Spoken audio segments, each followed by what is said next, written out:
You're listening to The Adventuring Party, talking about gaming the Irish way. Cade Mila Vulture, you son of a gun. Welcome to the party.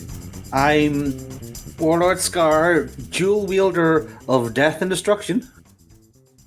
And I'm SavageMick, and my underpants are behind enemy lines. And we're here to talk about an archetype that has existed in mythology for millennia and always captured a major part of the human spirit and the idea of adventuring and heroics. Yet we can't seem to find any damned way to make that character in our popular fantasy RPGs. We are, of course, talking about the Ranger, bedeviled as it is by Hunter's Mark, animal companions, spellcasting, and other ill-gotten mechanics. Wait, hold on a second. There's a couple of things there. Thousands of years, really? I mean, Rangers... How many examples can we... Just off the top of your head, how many examples can you think of? The Finn McCool and the Fianna? That sounds like... You've got me there. Yes, the Fianna... Or actually, they're even name-checked in TV Tropes, which has a page on Rangers, most of which are army units, which I think is kind of unusual. And then there's, of course, the Texas Rangers, of which they're the most feared Ranger, probably outside of Lord of the Rings, is, of course, Chuck Norris. Yeah. Different kind of Ranger. Although hit the mic there. The theme tune to Walker, Texas Ranger, the lyrics do kind of sum it up. I'm going to read them out, and these are showing up in the show notes. I won't attempt to sing it. Chuck Norris sings the original, and we know how that'd go. So in the eyes of a ranger, the unsuspecting stranger had better know the truth of wrong from right. Lovely. Because the eyes of the ranger are upon you. Any wrong you do, he's going to see. When you're in Texas, look behind you, because that's where the ranger's going to be. And then yeehaw and roundhouse kicks. Repeat until the episode is over. So, the ranger... and then, so we've got the Fianna, which were an order of knights that kind of lived off the land in Celtic Ireland. They were what we would consider traditional. In the modern day, we could view them very much in the knightly things. They were the bonded warriors of the High King of Ireland back when the mythical times and Ireland was completely united and so forth. And the five lesser kings or five province kings looked up to the High King in Meath and all this other nonsense, and it's all put back together from fragmented stories, etc., etc. But Oscar Wilde made a bunch of stuff up. It was great. We had a great time. We got our mythology at IKEA. We built it ourselves. We kind of had to. There wasn't much left. But that's the thing is that they were in terms of social role, they would look like a set of knights, but because the Ireland where those stories were originally told was a very much more nature-driven place because it was covered in dense forests, and the individual settlements would often be, miles apart with, trackless. They wouldn't be points of light in a wilderness by any chance, would they? I think you could say that they are points of light in a wilderness, yes. And that meant that the theme of the Fianna was a lot more rural, about being a master of nature rather than just, having shiny armor and a big sword. They were meant to be fast, able to track people through the wilderness, able to move through the wilderness unimpeded. I think the line is you had to run through the forest from dusk till dawn without, displacing a single leaf or something like that. The mythology they were working with was one where to be a master of nature was the ultimate expression of being a skilled warrior, as opposed to simply, being a brute and, charging on forward. Yeah, not berserkers, as you say, masters of the wild, uh, endlessly endure the rigors of crossing wooded land, and of course protecting those points of light. And that sort of filters through to some of the better known interpretations of, say, fantasy style rangers. Robin Hood a ranger? You could make the argument. He certainly got similar. He was originally a knight, and then he was forced to become a master of the wild in order to bring the true king's justice to those who would subvert him, etc., etc. So there's a certain element of that. But notably, the social context is a bit different because Sherwood Forest wasn't like wild frontier lands like later versions, like the Texas Rangers would have been meant to be sort of, they would be understood as explorers, or the first wave of looking after a wide range of things. Sherwood Forest was known lands surrounded by what we call civilized lands. It's just that no one could get into the damn forest because it was so big, and no one could map it because maps had barely been invented at that point.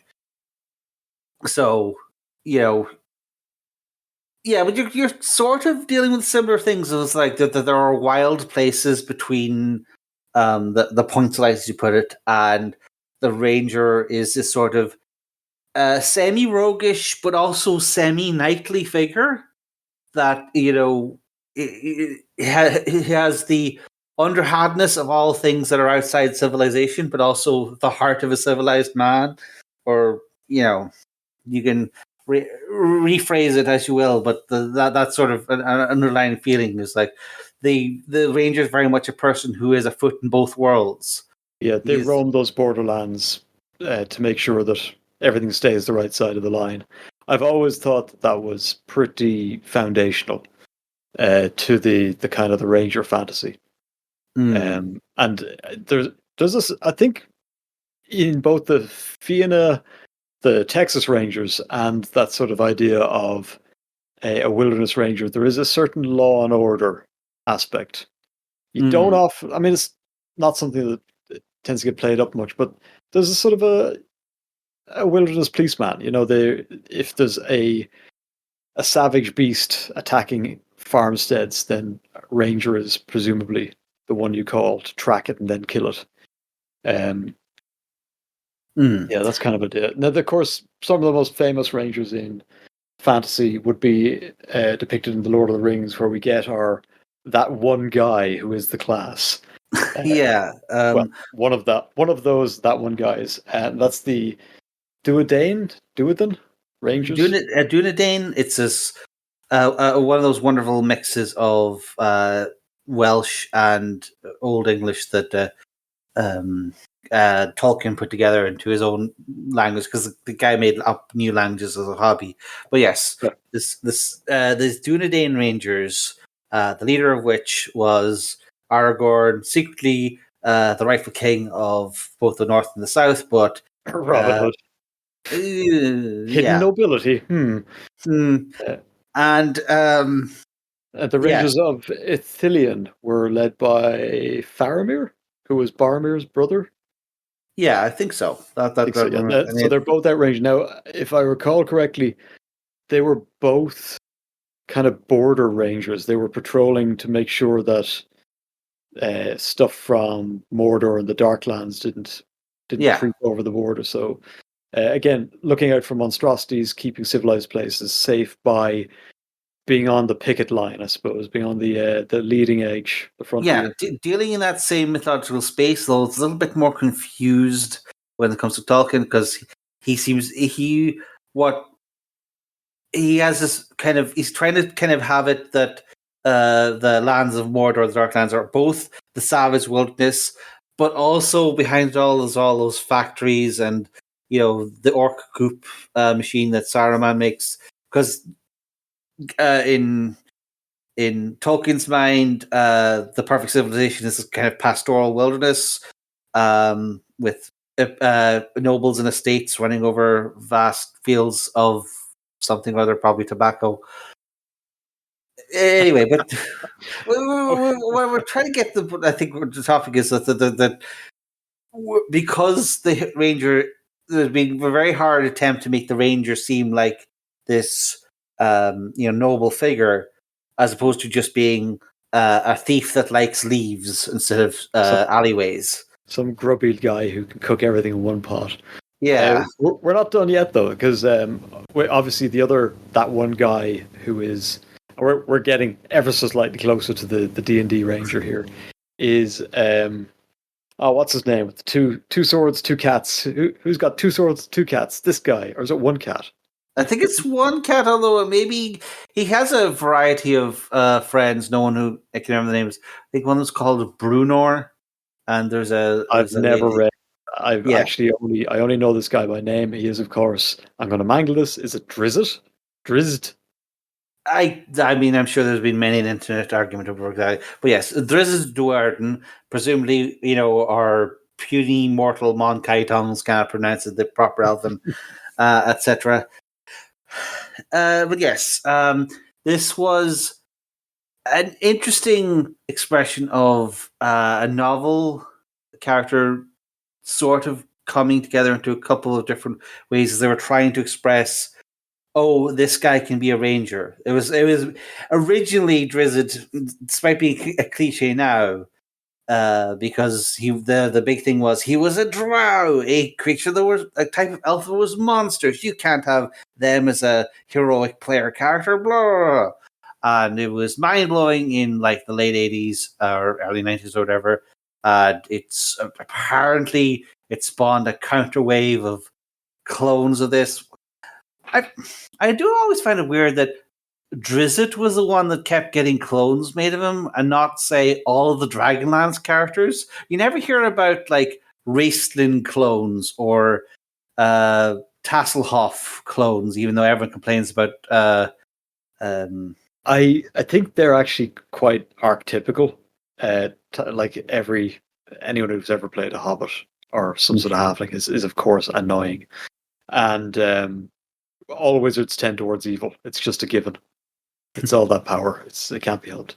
But Drizzt is this sort of it becomes a bit of a cliche. The outcast with a heart of gold. I mean, Blade is basically the same idea. He's a vampire, but he's a good guy. Yeah. He's a bad one, or they are a bad one, but also goody is kind of playing in that arena. But I only bring him up because he's the other sort of other kind of, oh yeah, Ranger. When you say Ranger, people go, ah yeah, Aragorn, Drizzt. I'd like to make a case for anyone who's familiar with the Lone Wolf book series. I think it's we could say that Lone Wolf is a Ranger. I mean, I know he comes from a monastery. The Lone Wolf is got much like the books where it's Lone Wolf stars, or he has a thumb in many pages. Yeah, it's a Lone Wolf book series written by Joe Dever. Long running book series, all available at Project Aeon, AON, to play for free. Highly recommend. But if you look at the cover of that first book, it's just this green cloaked, rangy looking dude. Rangy as in physique, staring out from under his cowl. And you spend most of your time as Lone Wolf, especially in the early books, scrambling through ditches, over ravines, forests, and places like that. And as makes most sense to those who are deep inside the Ranger fantasy, probably the most dangerous place you can go are settlements. The place that are most likely to get you killed. I remember being invited in for soup by some monks once, and that didn't end up very well. Yeah. And then there's a certain level of where he gains the sword of ultimate likely destruction and also psychic powers, but we can get into you can't finish the second book without it. So it's his whole shtick. He's a sword ranger. Is Aragorn's a sword ranger as well? I mean, I know his sword is broken. Is Drizzit the one that brings in the bow play? But he's the scimitar guy. Where does the bow come from? So here's where we divert. Finally, 17 minutes into the recording, we divert. Okay, let's start with D&D then. Okay, so the original D&D Ranger, as far as I can recall, and it's been a while since I found the article, various articles breaking this down, but the original Ranger was one of the fan RPG classes that came up in the various fan magazines of the original D&D, and the attempt seems to have been very much take the early Paladin class and make it Rangery. Or make it, sorry, actually, make it Aragorn, because the Paladin wasn't exactly Aragorn enough. So what you have is this weird class, which is almost attempting to model the part in Return of the King, where Aragorn gets out of his manky brown cloak and puts on armor. Because like one of the original first few levels, you would gain all these usual bonuses, favorite enemy, tracking, etc. But you at like level 10 or something, you would suddenly you would only be allowed to have animal companions. You couldn't have henchmen, which was a big mechanic back in original D&D, until you got to a certain level where all of a sudden you got heavy armor proficiency. You could have a whole army behind you, and the undead these from the Barrowlands. They were kick-ass all the way through. As you say, they were a bit of a fan favorite. Rangers in first AD&D, they start the career with 2 hit dice rather than 1. They got a 90% base tracking chance. Yeah. Like off the go. So you had a Ranger in your party. You were not losing that trail. And big bonus to sneak up on people as well. They were quite sneaky from the drop. But they also got big damage bonuses against lots of humanoid monsters, I think. Yeah. Which, becomes, and these are all like, you can recognize some of the stuff as it's moved through the different editions, but they were just straight up busted to begin with. Yeah. And of course, they could get druid spells and magic user spells, wizard spells. Yeah, that was the thing. It was because it was based on Paladin as its power level scaling, and the original Paladin, to make up for its stupid stat requirements. The original Paladin was all kinds of busted. So much the same, the Ranger ended up having things where, like, it had very we would consider almost non-problems today, like the lack of henchmen, because a lot of people would be very happy to give up henchmen's 1 through 37 in order to have one cool dog. Oh, of course. Driz is the person we can blame for the animal companion shtick. Yeah, and for the dual wielding is actually thing, because the dual wielding was actually not a ranger thing; it was a drow thing. Drow, of course, needed, because they were late game enemies in one of Gygax's campaigns. They needed to have all kinds of cool busted abilities. One of them was dual wielding, which no PC class could do at the time. So when Mr. R.A. Salvatore decided he was going to have a cool new protagonist who defied, baby. Yeah, he just got dual scimitar wielding, and he mainly defined all these racist accusations against them through the medium of being super duper cool. And yes, he got. I believe I actually did read 2 of the 3 Origin of Drizzt books.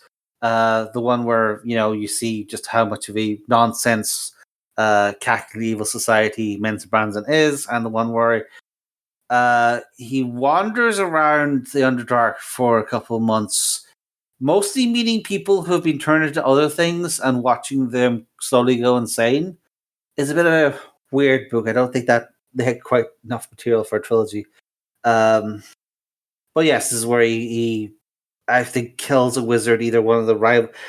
He kills a wizard and gets this figurine of wondrous power that turns into a animal companion for him, and he names it Gwyn, something Welsh, and that is one of his cool things, is that he has the ability to summon his animal companion as well. So animal companion locked in, dual wielding locked in, and I gotta say, I think at some point some executive went, "Why has the ranger got no ranged attacks?" And so they stuck a bow on. Like, I fundamentally, I think that's probably where that comes from. Or Robin Hood. The Robin Hood to a certain extent, because I don't think thieves ever got like really good at target shooting. So yeah, they're just. I guess they just had never. They presumably in the jumble of mechanics that was late second ed, they found themselves naturally gravitating to the ranger being the bow class rather than thing. And this was before they'd codified the Drizidisms into actually being part of the class. But it was third ed, much like see previous episode where third ed codified a lot of the various ideas for bards and druids into the forms we kind of know them as today. Third ed was where they took all of the iconic quote unquote elements of a ranger, which would have been the choice between dual wielding or bows, and also the having an animal companion thing, and just made those part of the mechanical identity of the class. Even though those are very much D&D isms as opposed to Fianna isms, I guess it was like having an animal companion as a ranger is basically mandatory unless you're messing around with like Tashes or the third ed would be the unearthed arcana variant rules. And some people who did because scaling, animal companions being weird. Not everyone actually wants a dog. Yeah. But yeah, You're better off the flying animal. Like, I can't remember the last time. Oh, no, wait, I do know of a ranger with it's usually animal companions tend to be flyers these days. It's just more convenient all around. And there's less poop to clean up. yeah, like it's the classic familiar problem where they would give like magic users familiars and give a whole million reasons why having a familiar is just this massive drawback, and then people stop using familiars. So then they relented and just made, you get a familiar by casting a spell, you can have a million familiars, don't worry about it. And all of a sudden, GMs are now complaining about the original problem, which was everyone sending out their familiar in perfect safety to scout out every single enemy position, so that the party always gets the drop on them, which is why all those horrible, you lose 5 hit points and half a level every time your familiar dies. Penalties were put there in the first place. Right, yeah. But okay, so like third ed D&D, last time that the ranger was kind of competitive, because let's face it, we're now going to talk about what happened. What happened, my boy Ranger? Competitive is a strong word. I distinctly recall many a ranger fought. The thing about the ranger was it was sort of attempting to be a DPS class, but it didn't have the. It was a bit of a glass cannon. Like if you built your ranger correctly and had well, first off, if you had a bow and all the broken bow classes and you just sit in the back, sniping people down, you were probably fine. If you're attempting to do a dual wielding ranger, you better optimize to hell so that you can literally vaporize everything in front of you like a maddened food processor, or otherwise they would look at you funny and you disintegrate yourself. I played a few rangers, and the lack of AC really, really meant your hit points did not go too far. Yeah, you better like Walker, be right behind them when you start the fight. Yeah, a little bit, yeah. Which I guess it works. It kind of works for me. It speaks to striking from the shadows, laying an ambush, stalking and hunting, rather than toe to toe on the front line. That plays into the ranger mystique. Yeah, but then the third ed mechanics kind of failed you with that because 100%, yeah. If you didn't have a sneak attack dice, that skulking in the tree line thing would just give you like +2 to hit, and that helped with all the many of arrows you'd be firing, but it didn't necessarily make you feel like, a wilderness sniper like some people want to be, which is the reason I think why one of the variant classes that came out was the wilderness rogue, so that you could do a lot of the rangery stuff, but also really indulge in your ghillie suit sniper fantasies as well. Very true.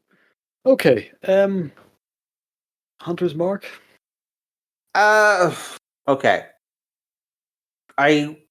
Hunter's Mark is a difficult one because it doesn't appear, I'm pretty sure, until 4th edition, and in 4th edition it's showed up because they've realized that they've sort of flanderized a different element of the Ranger. And now here's the point where we get into the spicy racism part. So yeah, okay. Wait, what? Where are you going with this? All right, so you mentioned earlier in the original thing of the thing, instead of the smite evil ability that a paladin used willy-nilly smacking everyone, the ranger got the ability to have big bonuses to hit and damage against enemies of the wild / civilization, by which they would mean humanoid enemies, by which they would mean it didn't actually say. It was understood by the designers that humanoid enemies meant orcs, ogres, goblins, giants, and other bad things in the monster manual that have 2 arms and 2 legs. That was what they sort of understood, but it wasn't, I don't think, terribly well. Nothing in first edition AD&D was particularly terribly well explained, so that was hardly unusual. But that was the vibe they were going for. The idea that there was this big chunk of the monster manual that the ranger just had bonuses against that they considered thematic, because obviously orcs aren't one with nature. That's ridiculous. They're made in goop by Saruman. And also in these villages with children, but never mind. Mm-hmm. Yeah. Yeah, it's see this is the okay. Go on. Role playing really is a bit of a potpourri. Like this, when you get down to the sources, things just get transposed in weird ways, and all of a sudden, we're doing a racism. But yeah, yeah, like this is one of those things where it didn't through first ed and presumably second ed, they were able to get by on this. People would eventually start asking questions about it. But even in third ed, because third ed was just an attempt to make second ed work properly, they didn't see this. Still didn't see this as a problem. The 90s were still strong with this one, and they instead of the reason the problem was, we're specifically calling out orcs and goblins as being a thing. First off, they're trying to balance it because the original version was busted. But also they said, well, you can't just lock in every ranger to automatically hate this grouping. You have to give people choices, and so we got the favorite enemy mechanic, where certain all the different monster types in the monster manual were broken down. A few were broken down further because it'd be too good if you could kill everything with 2 arms and 2 legs. So humanoid was siloed off into the various species, and the idea was slowly over the course of their levels, the ranger would build up a repertoire of people that they were good at shooting or stabbing, and places they were really good at doing ranger stuff as well. That's not favorite terrain. A favorite terrain was there. I think it was. Mm-hmm. I think it took until 3.5 to develop that. Yeah, but yeah, it was in the background as having, what do you mean there's a ranger for every, you can walk across the world? That's ridiculous. So make your choices at character creation at the start of this campaign, and let's just hope that we don't deviate wildly from fighting X in Y. Yeah, because it was entirely possible for you to go first level. I pick favorite enemy golems because we're fighting golems, and at the third level, I pick favorite enemy bears because we're fighting the master of all bears or something. And then you never fight a single goblin or bear again for the rest of the game. Until you get to 2011, face an army of goblin riding bears, and it's like, yes, I'm back. But yeah, goblin riding bears, bear, yeah, goblin. Okay, never mind. I mean, There's bear a riding picture. goblins would be very different. And very Warhammer, but we won't talk about those people. Those people are great. But yes, Right. basically they had this major mechanic that was thematic and spoke to the Ranger as being this specific defender of specific lands, but it is a teensy bit racist in the world where people were saying that they wanted playable versions of every monster in the game, and in fact a major supplement for the game had been specifically released to make every monster in the monster manual playable. We'll get into that some other time. This is why furries make everything worse. Okay. Your RPG, your anime, your local politics. Say no to furries. Anyway, Humans first. Oh wait, did I go too far? Oh no. anyway, basically they basically attempted to make an interesting mechanic for Rangers and failed a bit, and made it something that was had implications, but also just didn't work out in actual play because different CRs in the monster manual had different purposes now because of the way. Like it wasn't like in a first aid campaign, you might assume that you'll still be fighting goblins at level 10. You'll just be fighting 57 goblins with a goblin king, and they're all riding spiders or whatever. But Cool.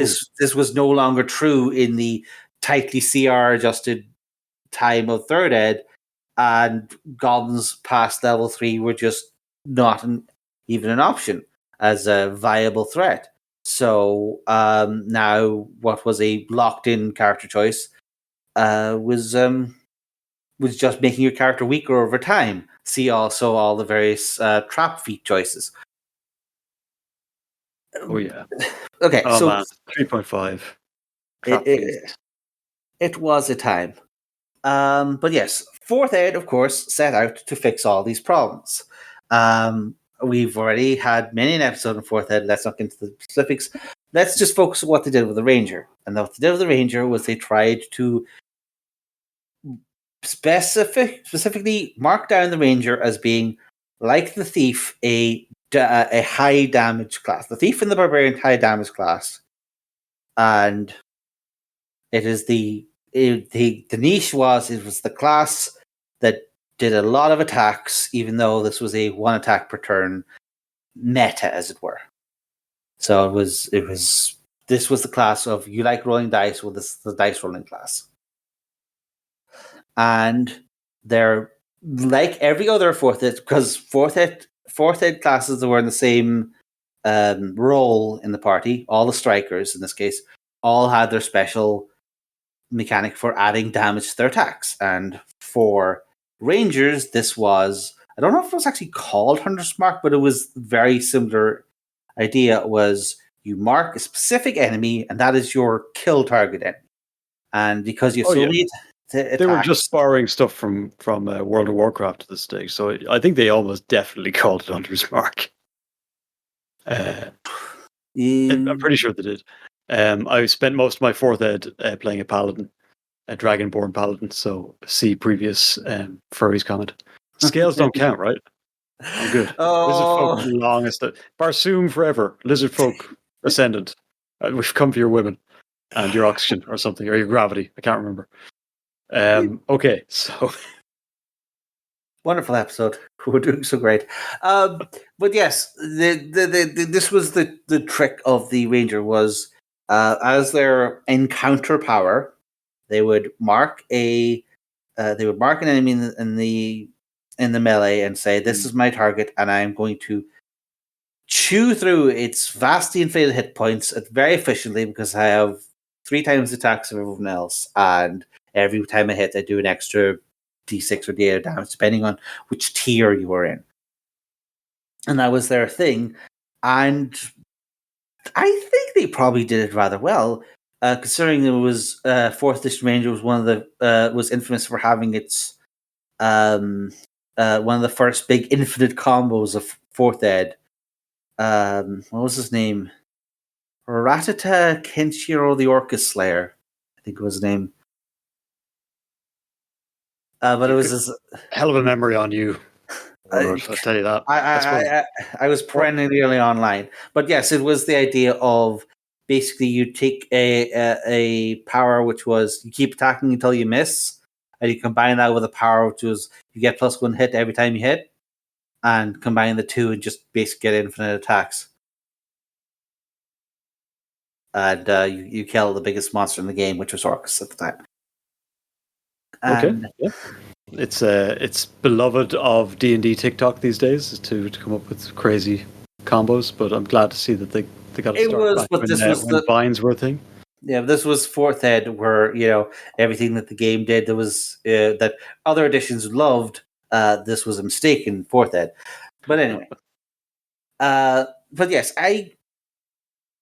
other than the general issues around fourth ed, I think fourth ed Ranger probably turned out okay.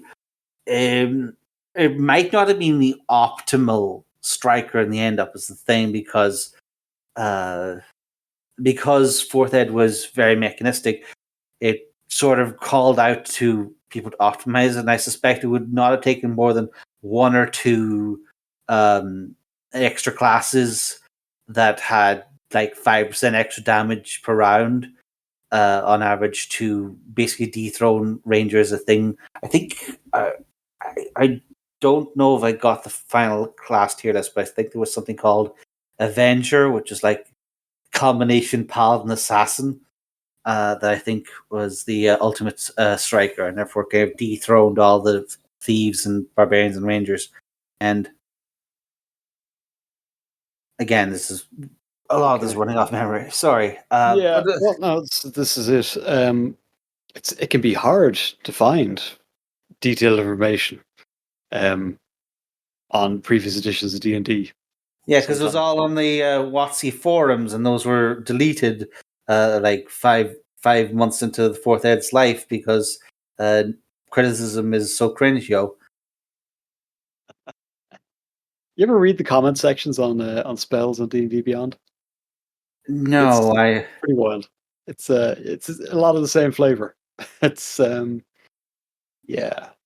Right. So, fourth ed ranger, we've established Hunter's Mark as being a way of keeping your damage up with the top tier strikers. Mm-hmm. We've got obviously we've folded in the animal companion stuff. That's kind of a given now. And at that, like, animal companions are kind of a whole thing at this point. Artificer had come along in 3.5 with Eberron.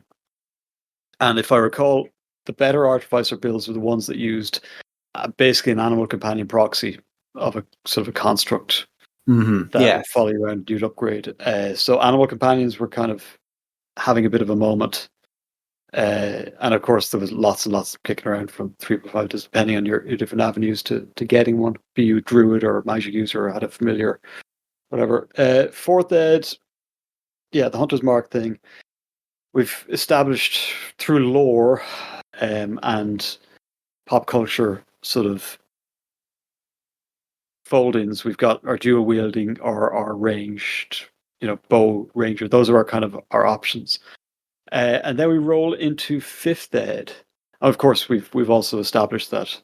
Now, one thing I just want to, so that although you kind of favor terrain, exploration stuff, like that's there in Ranger from the get-go. Yeah, more or less. Now, it gets more and more. I think the problem is it gets more and more codified, and as you say, in 3.5, it really kind of starts to get overtuned. It's like, well, you're a ranger. What kind of ranger are you? What kind of snow are you specialized on? yeah. What side of the sand dune are you going to be able to track on? And that, unfortunately, kind of keeps going, which starts to make rangers incredibly. Primarily, the two problems I see there are: A, people are getting away from West March's hex crawl style games, since arguably since the end of second ed, which is where all of this ranger stuff is kind of meant to really shine. And you're more likely to see it than not in a campaign as you head off into the wilderness, or you have to, or you're on a frontier, you're trying to establish your own bastion or keep on the borderland, and you're no longer crawling through hexes by the time we kind of get to 3.5. Yeah. So that kind of keeps getting marginalized, crunched down, or the designers are trying to find ways to make it relevant, but it ends up being quite bland and a bit. Well, this never really applies in it. No one cares about this. I think one of how the often? big missteps they made in third ed was they're trying to, as I say, codify this. Is they made a mistake with certain classes by basically trying to give them, you are the only one who's good at this powers. The classic example is the rogue was the only one who could detect or even attempt to disarm any complicated trap over like the basic. It was more complicated than a wire snare. Only a rogue could really do anything about it, and this cut off a lot of the ability for other players to be skilled. Ranger had a similar thing, is that there was a specific feat for tracking, and the only people who got automatically were Rangers. Everyone else had to use up one of their feat slots in order to be able to track. It didn't matter if you had like I think there was an exception if you had like scent powers and you were able to track people by scent, but that was So why on earth wouldn't a barbarian or a druid have some proficiency in that? Like, that's kind of also part of their shtick. Being able to track in the wilderness or simply navigate in the wilderness efficiently. Well, here's the thing. Now look at fifth ed, where what's the thing for tracking? Oh, you roll your survival skill. Well, anyone can pick survival with their background skill pick or their feats, and that means that anyone unless you have a specific thing to give the ranger a leg up, anyone could track as well as a ranger. So what they did is they tried to give rangers a leg up with the favorite terrain mechanic. But that is what appears in some instances to be a bonus actually turns out to be kind of a negative, because it means you have an entire section of your character sheet dedicated to a mechanic that only applies if you're doing very specific things in your campaign, which, as we've established, a lot of campaigns don't even bother with. No. Neither campaigns that are being run amongst various groups or even published campaigns. The last published campaign, the last couple that were probably ranger friendly, is out of the depths. Yeah, where you go, I'm a ranger. I just happen to pick Underdark as my favorite terrain. Yeah, I don't think many I don't think many rangers that specialize in deserts got a good time in out of the wilds. I played that campaign. The first half is like, if you don't have a ranger specialized in Underdark, you're going to spend a lot of time eating cold mushrooms and not much else. Yeah, but like there was an awful lot of what we would call traveling style campaigns, like against the Giants, Storm. Against the Giants is the other one I was thinking of. No, there's an actual name. Storm King's Thunder. Storm King's Thunder, yes. Yeah, sorry, that which is previous episode, which is like 9 years old at this point. But anyway, hey, look at the legs on us. Yeah, there are two places where Rangers can kind of shine in fifth they ed. can if you're in the right part of Storm King's Thunder, but yeah, there's a lot of a travelogue feel to the way Storm King's Thunder is laid out, where you could hex crawl your way through the map and do every you could do that, but also you could just say, all right, the road leads to City A, City B, and Weird Encounter C. Pick one of those and head towards it. And even the people playing Rangers don't really want to do that. That's sort of the thing. They're like, Rangers on paper are amazing for a Jack London style adventure. The problem is, those tend to be a single resourceful person struggling against the elements of nature. Yeah. You're in a party and no one else wants to do this. Ranger is the hacker. Ranger's the decker from Shadowrun. It's like, he's got one mechanic. It's his. He loves it so much. Yeah, but it's going to take forever to play it out. So we're not going to. Here, you do it. It's fine. You make it through the wilderness bit. Okay. Now we should talk about. So when did they become spellcasters? That was kind of in No, there. that It was in the very was always beginning there, but because they were. later on, right? They were Because what I've noticed is that every edition, spellcasting has come in as a sort of a utility crutch for Rangers earlier and earlier. yeah, okay. So what I say, they've always had spells as a power, but whereas the fourth and first edition, that was a later game thing. It's like again part of this like level 8, level 10 power switch over. They would get, as I say, druid or some magic user spells, etc., etc. And they would be limited both. But that was more we need to give them another cool thing. What cool things do we give? Well, we have spells lying around, so I guess just these spells seem appropriate, so give them this list of spells and let them have at it, or what have you. Seems to be more of a thing. But yes, as it went on, first off, they fixed up their crunchy, thrown together spell list and gave a more cohesive spell list to the Ranger. But as it went on, and again, I feel like Fourth Ed didn't have spells as much. It would made them more martial, but also everything in Fourth Ed kind of acted the same way as a spell, so it was hard to notice. But yeah, in the third ed, the fifth ed jump, again, they were trying to figure out this hunter's mark mechanic because they were moving from having favorite enemy and passive bonuses to having hunter's mark and really bringing an idea of the ranger as this pick one guy, ruin their day thing. But they didn't want to commit to just have it be it's always on. It is just you could just do that. That's just a thing you can do. They were still enamored with the idea of resource management as a very important thing to prevent martial characters going nuts. And as someone who, in a long-running D&D campaign, played a wilderness rogue for, from like level 3 to like we end up like level 15. You're not being fair to the Ranger Man. Having always on sneak attack does not solve all your problems. It was never unbalanced that I was able to jump into a shark's throat, rearrange his esophagus and jump out of a second mouth. It was a weird campaign. Shark, perfectly normal.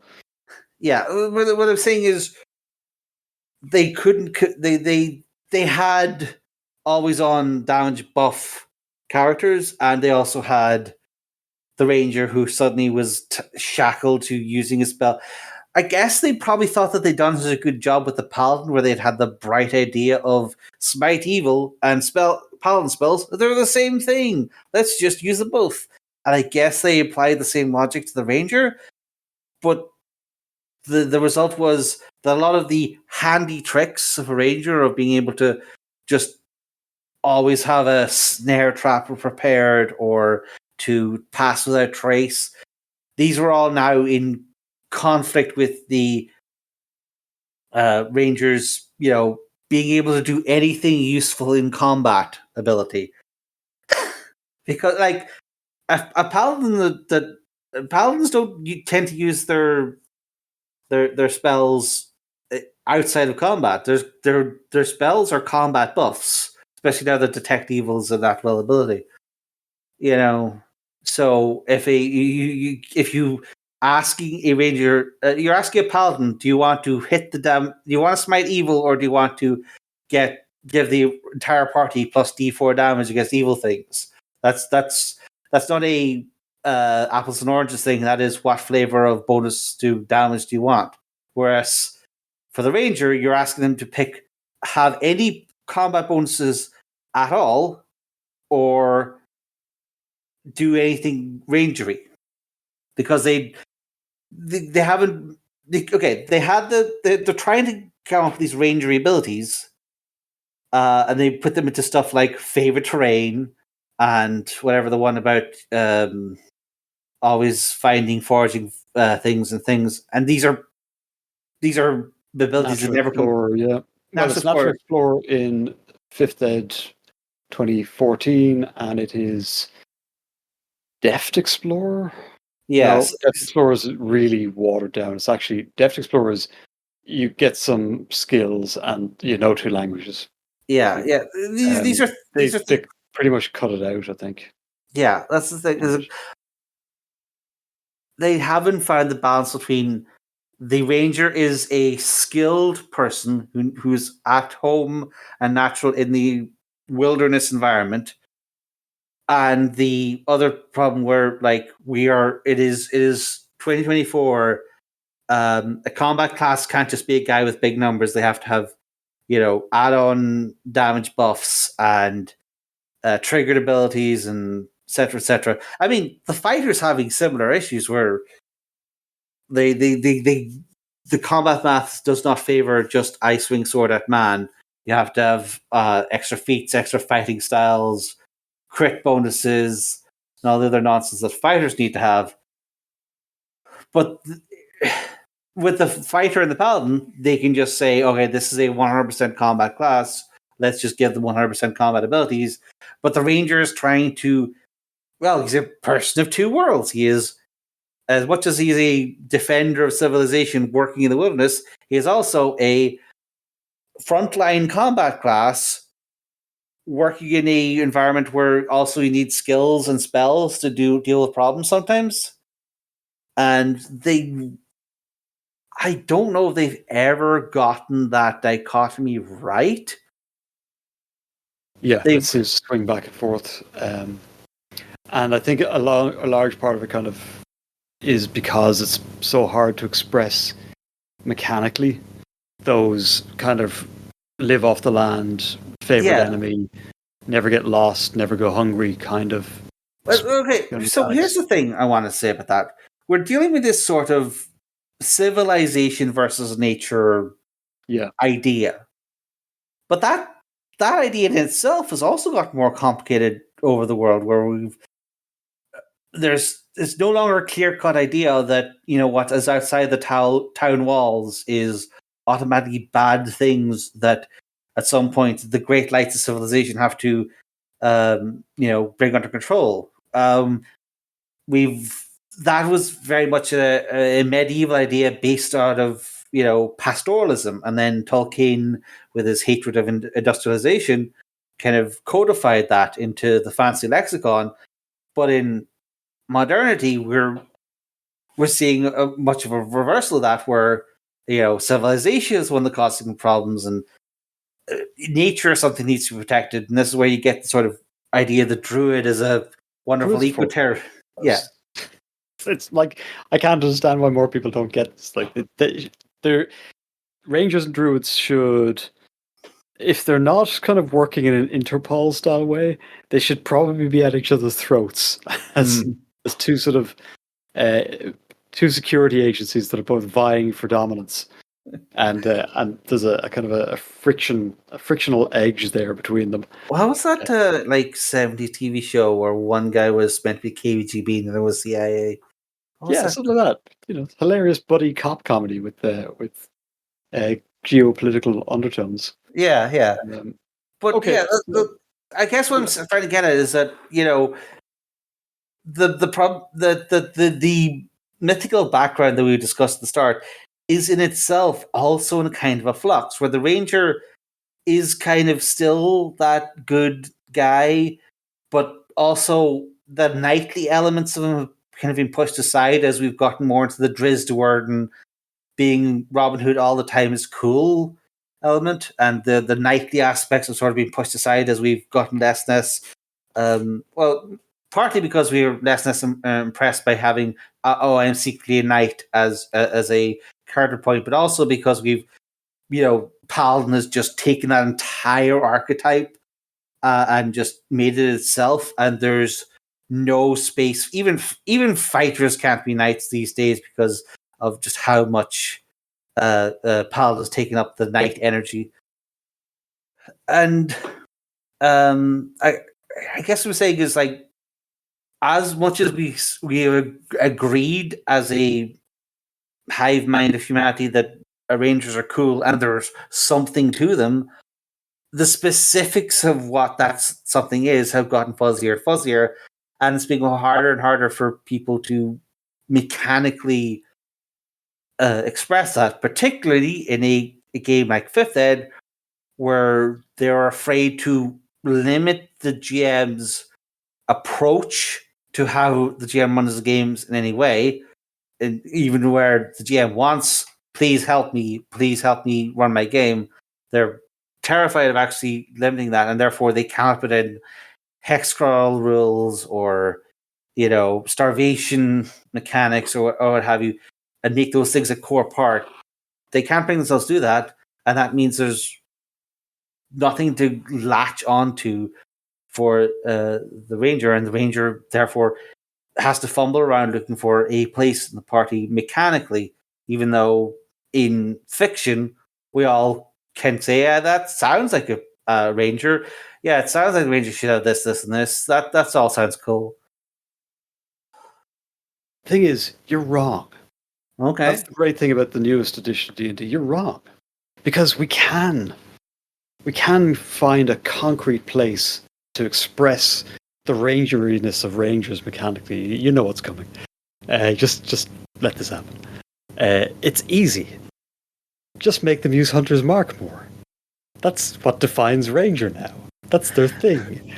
I've 2014 Ranger and 2024 Ranger open here in a couple of tabs, and I've just done a word search. How many times did you say Hunter's Mark is mentioned in the 2014 Ranger?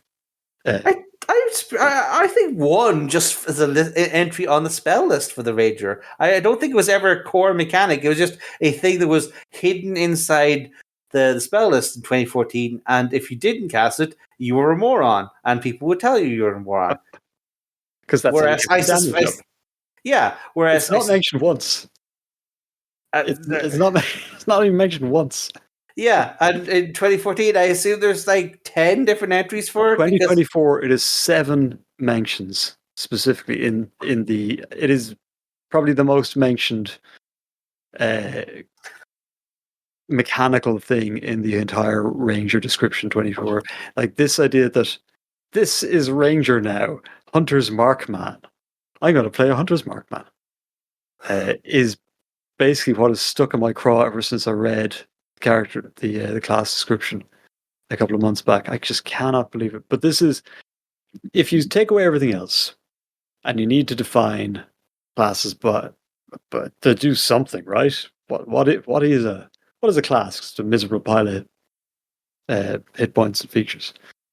Then you are playing Hunter's Markman, and it is as simple as that. Probably because, as you say, a 2014 Ranger, if you were building an optimized Ranger, casting Hunter's Mark just made sense. You could cast spells. This was a spell you could cast. It's only available for Rangers, I think. Yeah, pretty much. Although I expect there's like some class or other that can exploit the way to getting it. You can borrow spells from other class. Yeah, Bard. There's probably some Bard build that is like uses Hunter Mark, but it's like a better Ranger. Yeah, but Bard. Bard's just like that. Because so much more of your Bard class is dedicated to things that actually matter. Like in terms of party support, handing out buffs and things is way better than, but don't worry, I can make some more rabbit stew than we would have otherwise been able to make, and our socks won't be quite as wet at the end of the day. So it's like that is what Ranger is now. It's Hunter's Markman. I've seen Defenses of Ranger. I'm not going to spend a lot of time on this. You want to get the lowdown on the different classes in new edition D&D. There's plenty of YouTubers out there who've done work, and I'm sure if we wait another 6 months, the Alexandrian will probably write up something.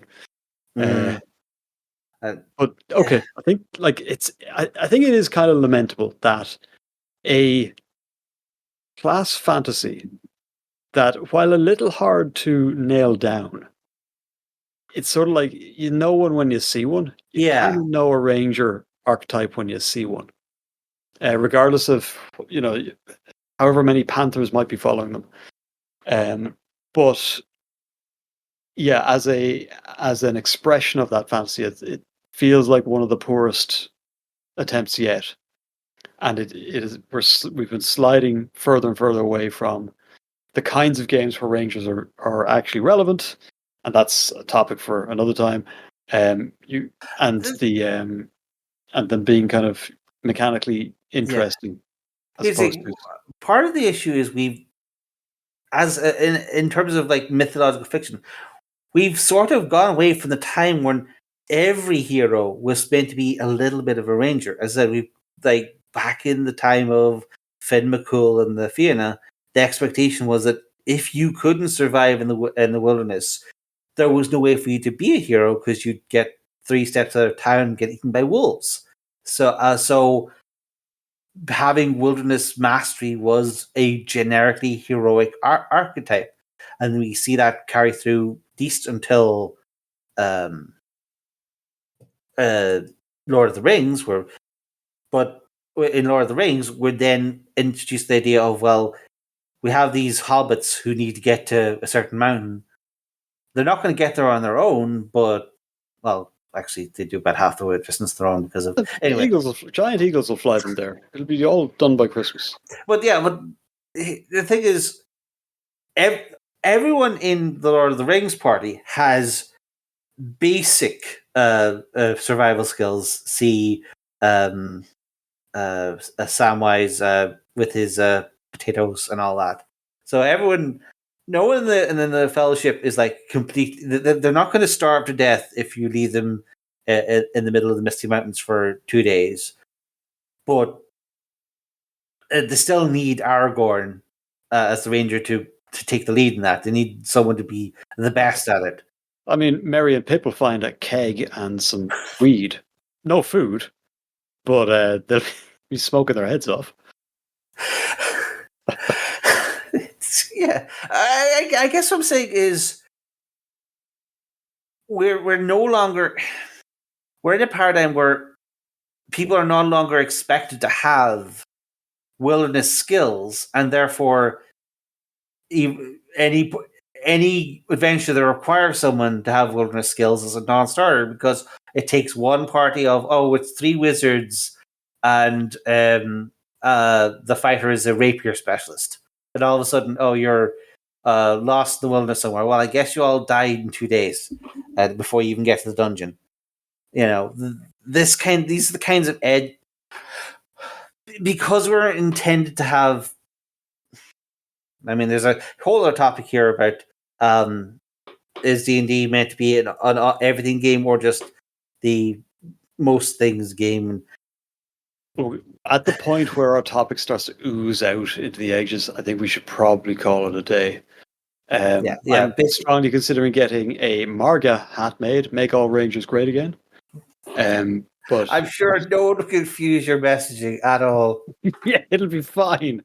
Those eagle-eyed folks among you will instantly, be able to pick it out, and there'll be no confusion, and I won't become anyone's favorite enemy. I certainly won't be hunter's marked. But with all of that said, look, folks, this is 2 guys' opinions, and we'd love to hear from you on our Discord. Come join our Discord, link in the show notes. But look, you traipsed us all the way out into this wilderness, warlord, so why don't you get us home? I better hope that I roll well in the survival check then, because otherwise there's no other mechanics to get us home, unless you have a teleportation spell, which probably just the GM will probably just throw one at us just as a mercy, rather than deal with starvation mechanics. We're fine, right? We'll be grand. Yeah, I know a good recipe for shoe leather. Okay, and on that note, this party's over.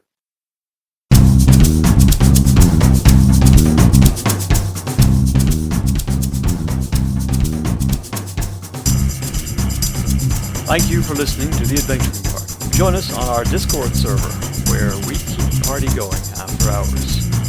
Otherwise, you can find us on Facebook, YouTube, Spotify, Twitter, or you can email the hosts at party@theadventuringparty.net. The Adventuring Party is released under a Creative Commons Attribution Non-Commercial Share-alike version 3 license, but you probably knew that already. We hope you enjoyed the episode, and look forward to seeing you back here next week. Goodbye.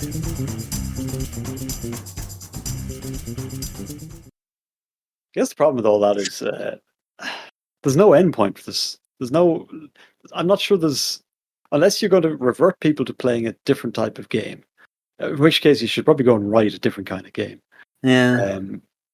If D&D can no longer do hex crawl or points of light in the darkness or West Marches style games, then it's probably time for someone to write a I feel like there have. Here's the thing. I feel like the OSR community will come breathlessly up to you and say that they're mechanically absent. Do I have to talk to those people? They certainly probably got the best hex crawls. I don't know if they've got the best hex crawling mechanics, but they do have many multi-page think pieces on how to design hex crawls and run hex crawls, and it goes on like this. They're going to love my Marga hats.